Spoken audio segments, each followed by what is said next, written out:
Hi, and welcome to Little Crochet Moments by Mary. In this tutorial, we're going to go over 3 different ways to make a slip knot. Try these methods and choose the one that works best for you. The slip knot is one of the most common ways to start a crochet project. Another way to start a crochet project is to make a magic circle, also called a magic ring, but that's for another video. In this tutorial, we're just focusing on the slip knot. The slip knot creates an adjustable loop so you can begin your foundation chain. The foundation chain is the base for the first row of stitches. Let's start with the first method. I just call it the hook method. Take the end of your yarn and lay it in your palm. Then wrap the yarn around your index and middle finger. The yarn should make an X in the palm side of your hand. Turn your hand over and wrap the yarn under your pinky. Grab the hook and slide it under the first strand, the one closest to your fingertips, and hook the second strand.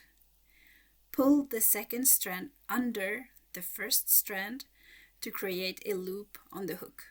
Then gently pull the yarn off your fingers, still holding on to the tail end and the working yarn. You can adjust the new loop by pulling on both strands until it's snug around the hook, but not too tight.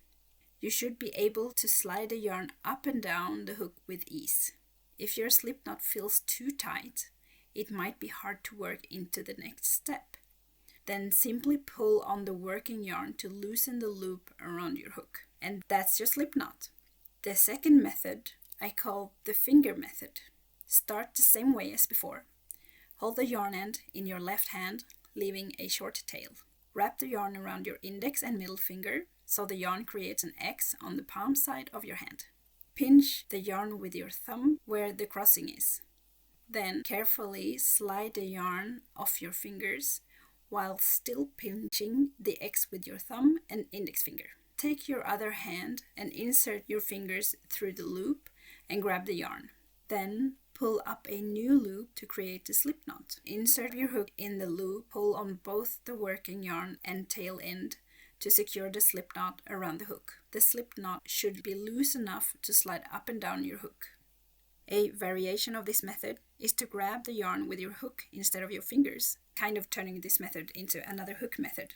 After you slided the yarn off your hand, insert the hook and pull up a new loop. Adjust the yarn until it's snug around the hook. The last method I call the table method. Just lay down the yarn on the table in the shape of a circle. Hold down where the crossing is. Insert your fingers or your hook through the loop, grab the yarn and pull up a new loop. And just like before, pull on the working yarn and tail end to secure the slip knot around the hook so you can easily slide it up and down.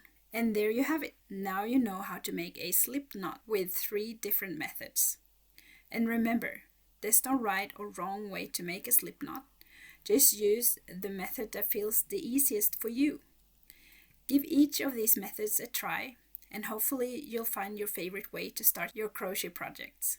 In the next video, we'll learn how to make the foundation chain. And if you enjoyed this video, please like and subscribe. It really helps this channel grow. And thank you so much for watching. See you in the next one. Bye!